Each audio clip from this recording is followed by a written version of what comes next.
Today, we're going to talk about how to attract a high caliber man and what that looks like in terms of what people need to bring to the table, both the men and the women, and the differences between men and women with dating and what they're each looking for.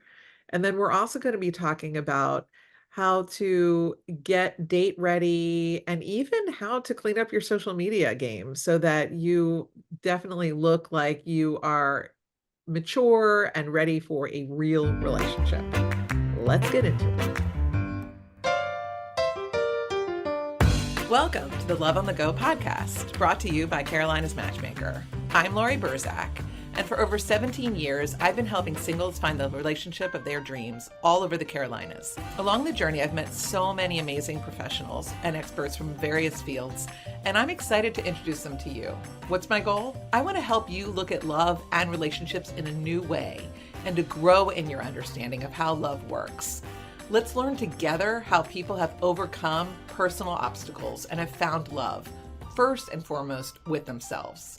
The ultimate goal is realizing that you are worthy and deserving of love. Let's get started. Today we have Amy Andersen on the show, and Amy and I met one another at the Matchmakers Alliance conference in Cancun, Mexico in the last fall. And I remember, Amy, you and I were sitting at dinner together and we got into the whole social media thing, which we'll get into in a minute. But Amy has been a matchmaker since 2003, and she owns Linx Dating, Linx, which is a high caliber matchmaking firm that focuses on relationship-minded professionals for more than 20 years. And it's essentially offline dating and a social network located in the heart of Silicon Valley. That's your niche. Plus, she has international clients as well. Welcome, Amy.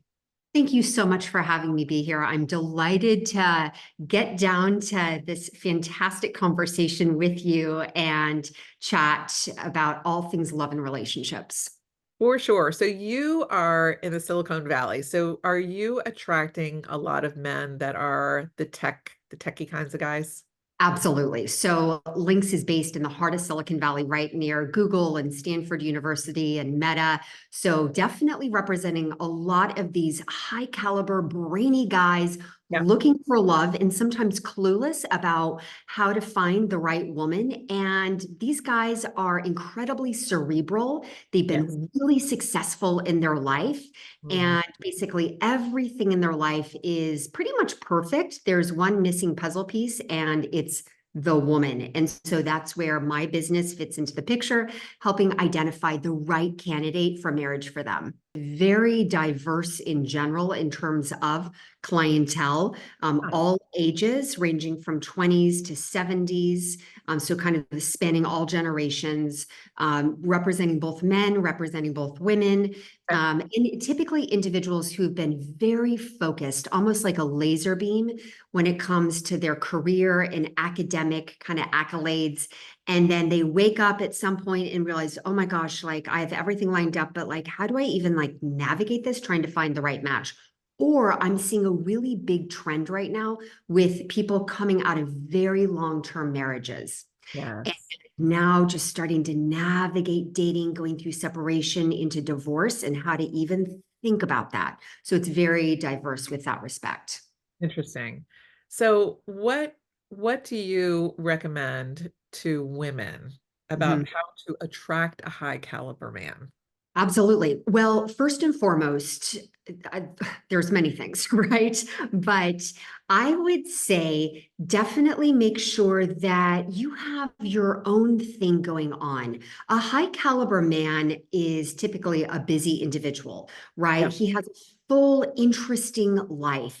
He has a lot going on in his career, typically in his personal life. He has, a network of friends and contemporaries that he's close with, and interesting hobbies that stimulate him, whether it's like flying planes or sailing yachts or even golfing, right? Whatever it is, like he has like a really rich, interesting life.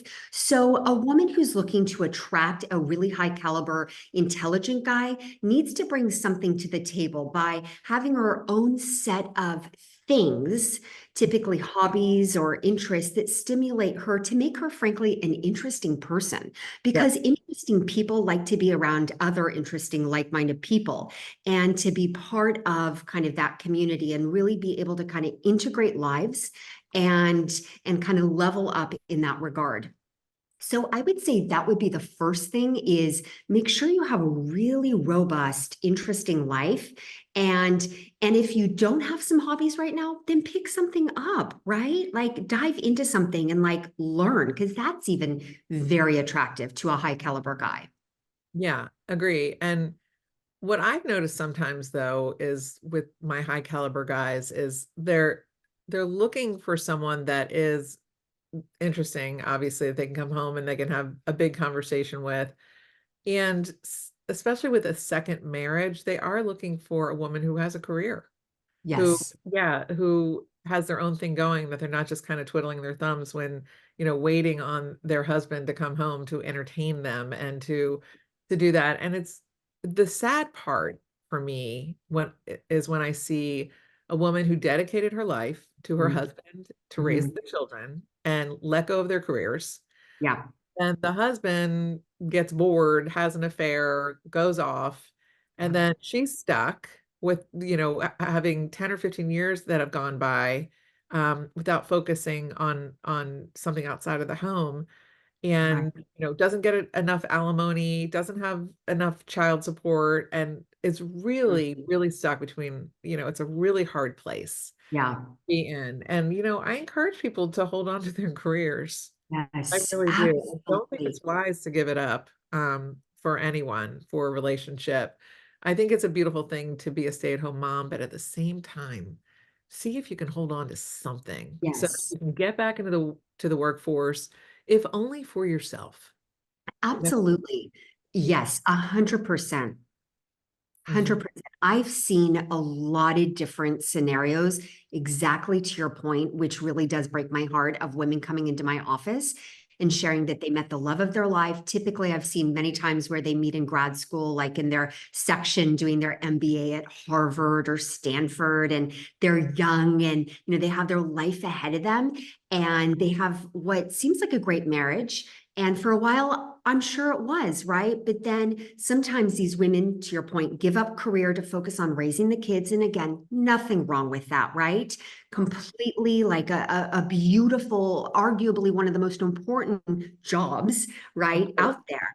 But what I've seen time and time again is when these guys rise to a certain kind of level of power in their career, and everybody is kind of bowing down to them, right? They're almost like this deity when it comes to career. They carry a lot of that control to their personal lives and in the confines of the house, and that's where the marriage starts to break down. To your point, they have affairs or goodness knows what, right? And they really change. And so kind of the man that this woman originally married has become somebody else that she doesn't really know who that is. It's almost like a different identity. So I do think it's really important to keep the job, right? And even if a woman chooses to kind of give up career for marriage, I think to have things that fuel her outside of the marriage, because as we know in life, life throws curveballs, and inevitably there's going to be twists and turns and unexpected situations. And it's really important to have some part of your own identity outside of the marriage or of the relationship, right? And that is really, really key. So that would be like my biggest, to your point, strongest piece of advice for women looking to kind of find and attract that guy. Certainly kind of having her own thing going on for sure. I also think the other key component about this is really kind of balancing everything. So smart is sexy. A Yep. lot of these cerebral types love that brainy woman who is gonna have a certain confidence to push him in certain directions, and and really kind of call him out sometimes intellectually, right? Challenge him and not be afraid to do that. And that's really attractive. But at the same time, she's going to balance kind of the smart and sexy aspect with bringing this kind of light, fun and really levity to the relationship. Because a lot of these guys are intense when it comes to career, and they don't want to feel like a really heavy intensity when they come home, right? Kind of like coming home to the Supreme Court or anything. They want like fun and light and sometimes goofy, right? So kind of letting the proverbial hair down and keeping that balance, I think, is the secret sauce. So kind of like flexing the smart muscle, yet with the feminine, flirty, sassy, fun muscle, right? Mm. Do you suggest that to your female clients? I know you take on men and women for matchmaking. Absolutely. Absolutely. They It's ever about push back on that and say, I don't want to dumb it down, or I don't want to appear some kind of way when that's not really me? Exactly. Yes. I've had quite a few people just say like I don't want to have to kind of downplay this Yeah. aspect of me because like this is who I am. Yeah. And I share that it's the dance. It's like a tango, right? It's that kind of oscillation back and forth of you give a little, you kind of retract, right? And let the person kind of lean in. And it is meant to be kind of this like flirtatious kind of way of dating in the early stages, right? And my belief is it's never about changing fundamentally who you are, but it's recognizing kind of your different energies and Mhm. recognizing that it is about kind of courtship and dating and allowing the man to kind of be the man and what it means to be the woman. And so there's different techniques with that, but somebody who's going to really push back and just say, I want to just flex the cerebral muscle the whole time, then might not fully kind of comprehend like what dating really should be because it should be fun and light and flirtatious and sexy at times.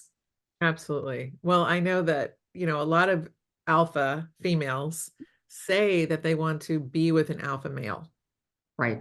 which I don't think is the best combination. No. You agree with? Yeah.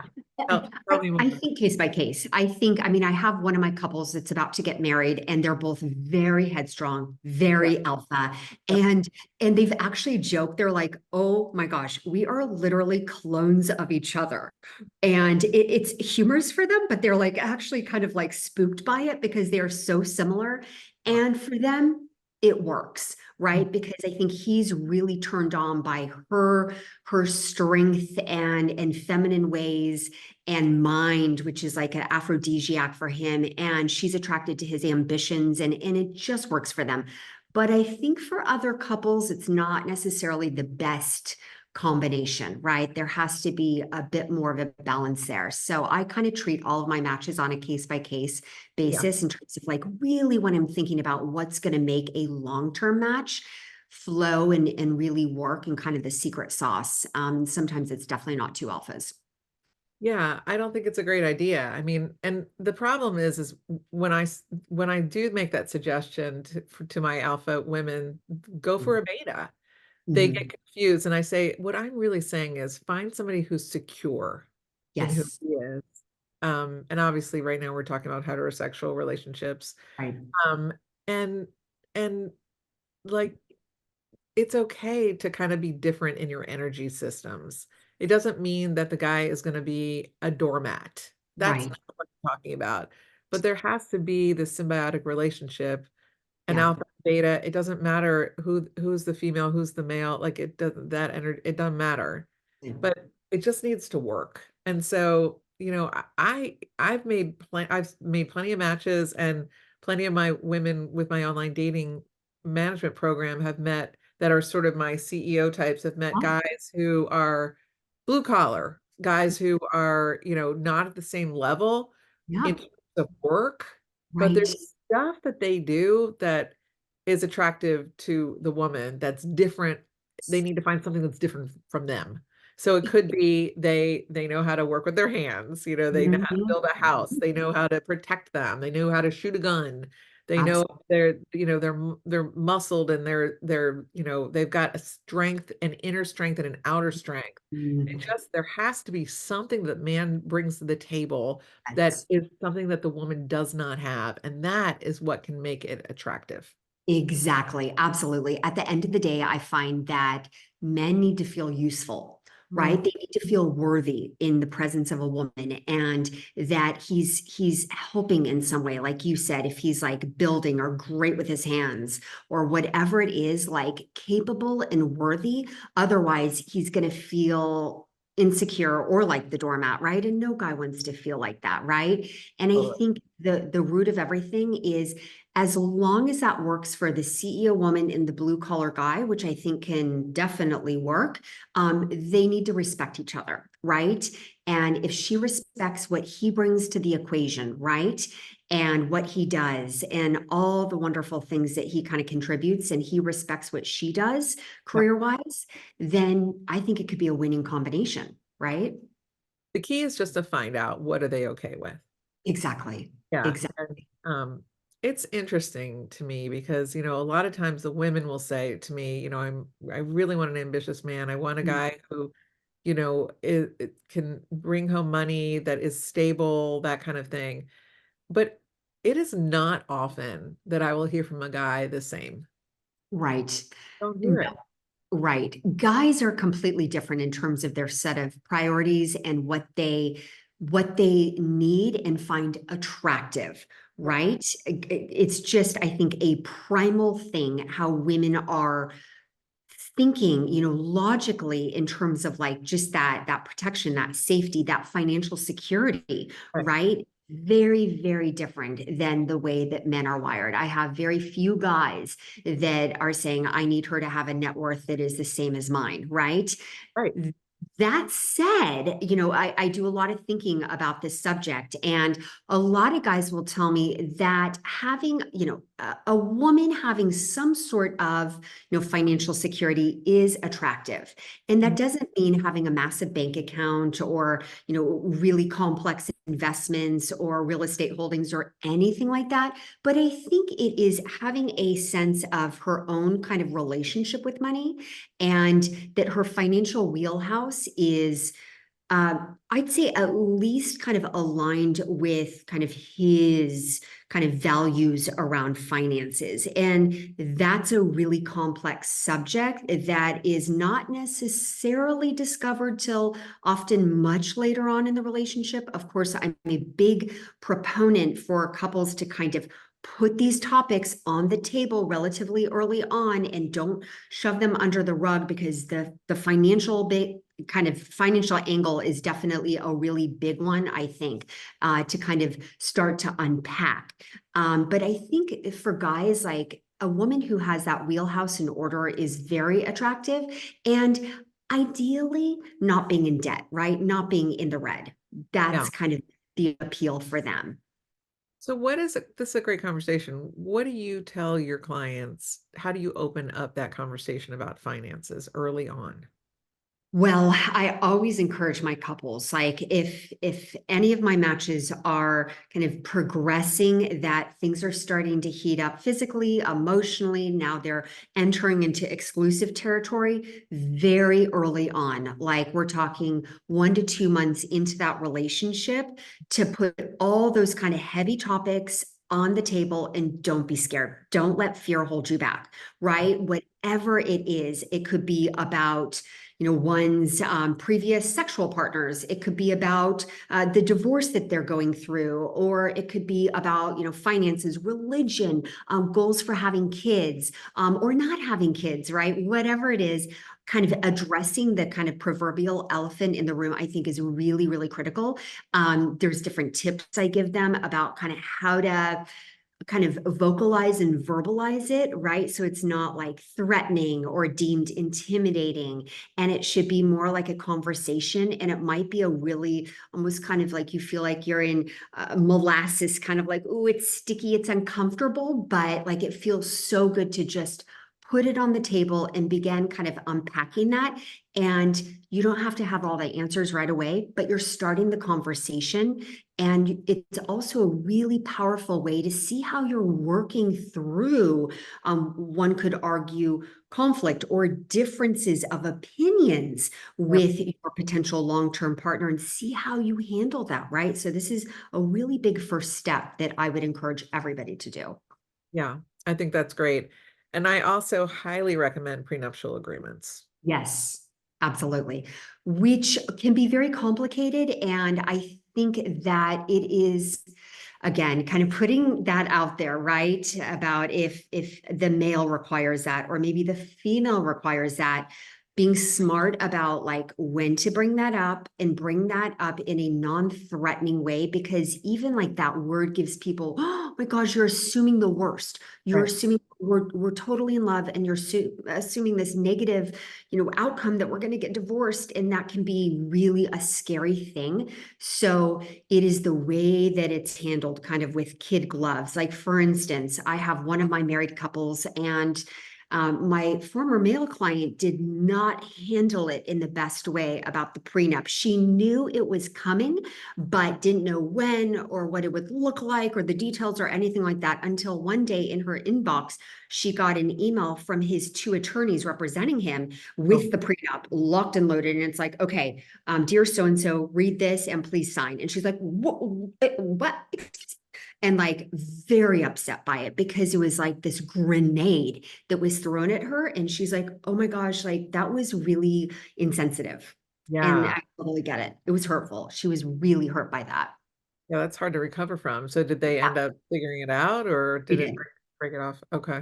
They did, but it was tense. It was definitely tense, because for him, he was treating it very business-like, kind of like, well, you knew that, being with me, that this is par for the course. And Sure. she's like, yes, but this could have been handled in a more, loving way, Right. and kind of, just, I mean, she's such a loving soul that I can only imagine that she felt like pretty shattered by that. So they did work it out, but it was tense. I'm not going to lie. It was definitely kind of a tense situation. So in that case, I think it's really, if it's, the man that's requiring this for a woman, never sign anything till you have your own counsel. And it's really important, again, kind of for women to arm themselves with knowledge, right? Knowledge is power. And don't assume that anything's going to be kind of necessarily on your side. Like, typically, these prenups are going to be kind of on the side of the person who's requiring it, right? And so it's really important to make sure you have kind of fair representation and it's balanced. And if this is the love of your life, then hire an attorney, for however much, 2,500 bucks, to read that prenup and make sure it's fair to you. And that's really important versus just signing because you just want to marry the guy, right? And you could regret that later. Yeah, and the same goes in the reverse. And if Absolutely. anyone out there is listening and lives in the Carolinas, I've got a couple different people to refer you to specifically that I've had a lot of different dealings with that I would recommend. And you probably have people that you recommend in Silicon Valley for sure. Yeah, that's great. Um, okay, so moving along a little bit, what do you recommend to sort of um, get your clients date ready in Mhm. terms of conversation topics? And I'm curious if they need a lot of coaching around how to have conversations that isn't, work related, or are they pretty sociable? Yeah. So for the most part, my clients are social, right? They're affable, they're social.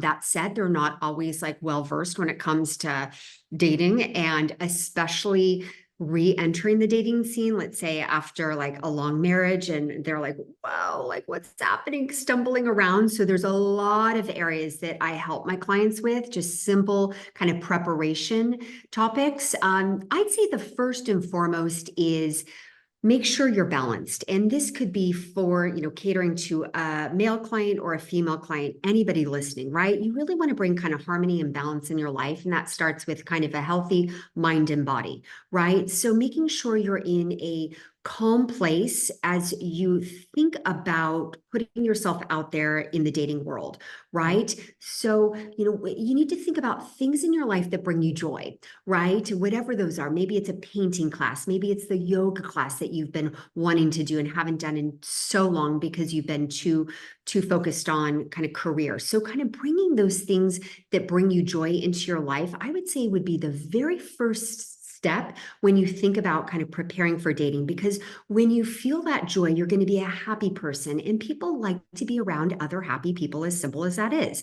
And it's going to attract people into your life, right? And you're just going to seem to be radiating, happiness and joy and a smile, right? People want to be around people that are smiling and bring kind of that levity into their life versus like Debbie Downer or so serious or negative or tense or stressed, right? So that's like the simple thing, I would say. So start doing those activities that bring you joy.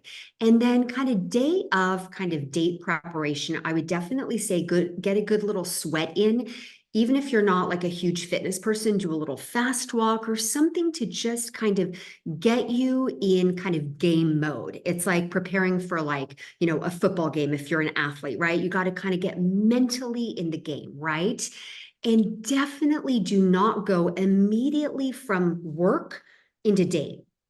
I Okay. think there needs to be a nice kind of area, maybe that's like 30 to 45 minutes where you just kind of like mentally get in the right frame of mind, right? If that's kind of like taking a bubble bath, if it's for women, getting your makeup done professionally prior to the date, or just doing 5 minutes of mindful meditation and just kind of closing your eyes and kind of getting in the zone and visualizing kind of it's going to be a great outcome and I'm going to have fun. That's fine, right? I've seen situations not work well where people go from like crazy frenetic, like work and stress and oh my God, I can't believe my boss just said this to me, to date. And then their date is picking up on that heaviness, right? Yes.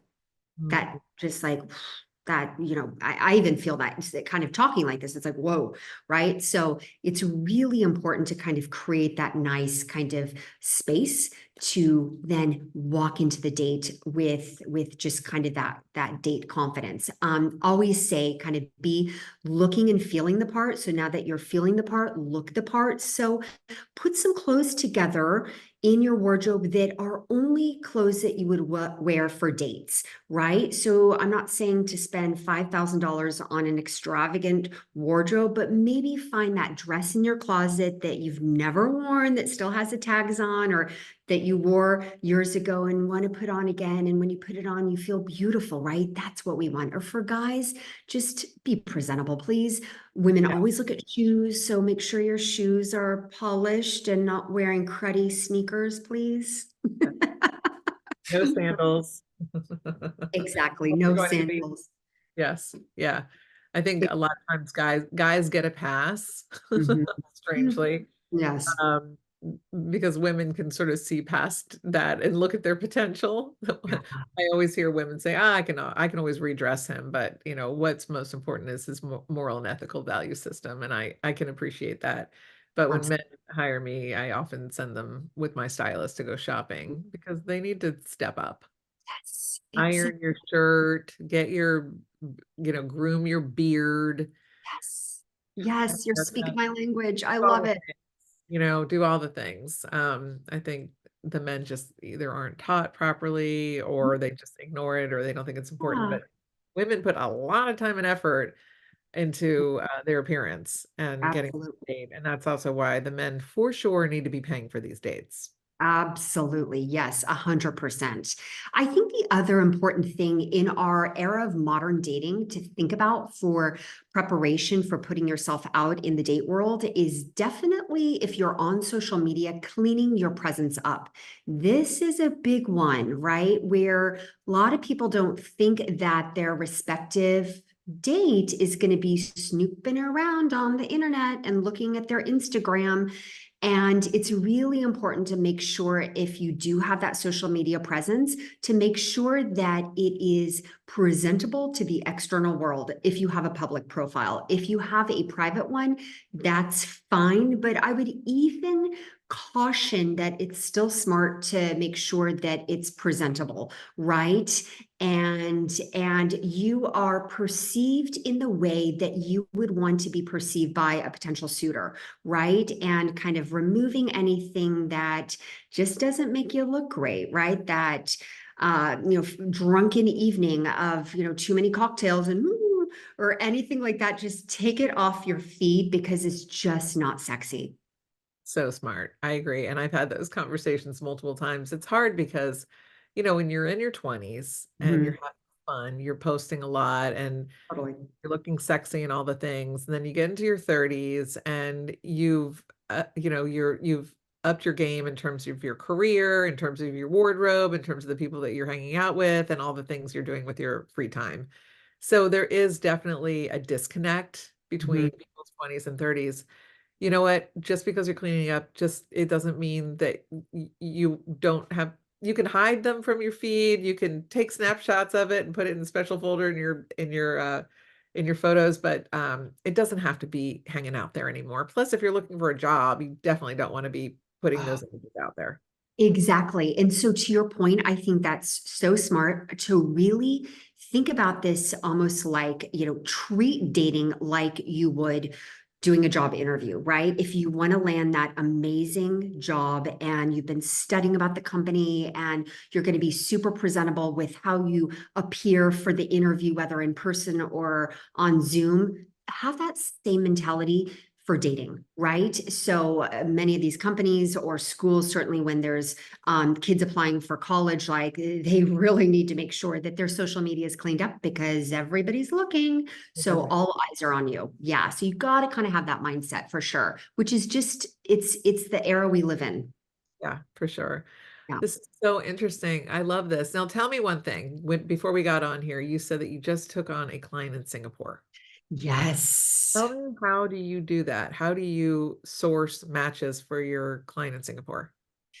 Well, we just closed the contract, so we're super excited about it. He's a young gentleman who's in his late 20s and looking for somebody really brainy Right. who will be able to just be a really lovely fit for long-term marriage for him. And we're starting to kind of think about how we're going to find these candidates. Yeah. So it's something we haven't necessarily figured out yet.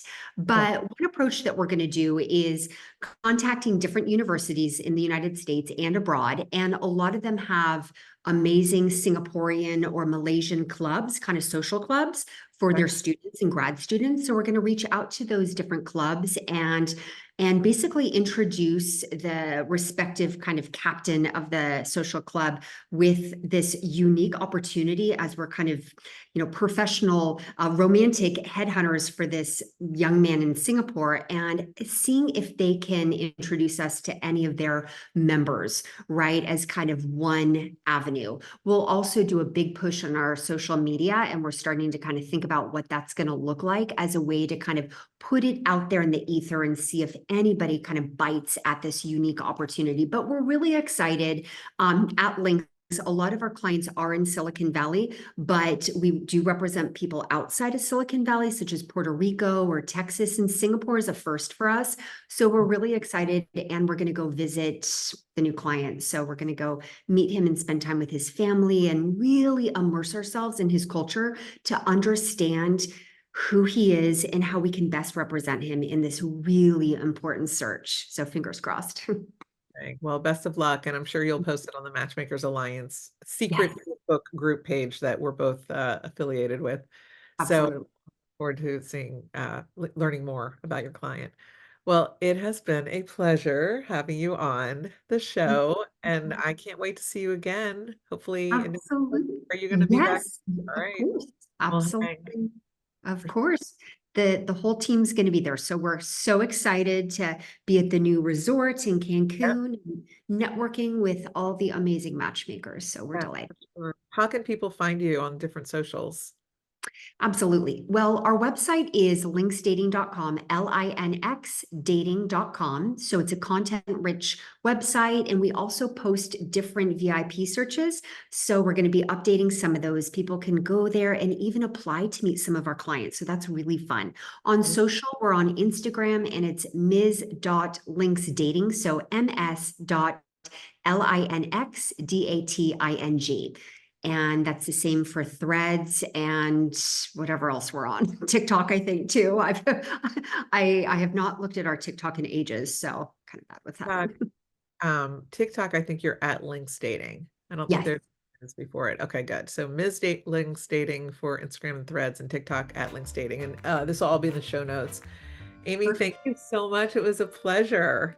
It was awesome. Thank you so much for having me be here. Thanks for listening to Love on the Go. I hope you join us on our next episode. You can make sure to know when it is by following us wherever you listen to podcasts. Also, if you enjoyed it, it'd be great if you left us a review. I'd appreciate it. In the meantime, to learn more about me and how my team can help you, visit carolinasmatchmaker.com. Until next time.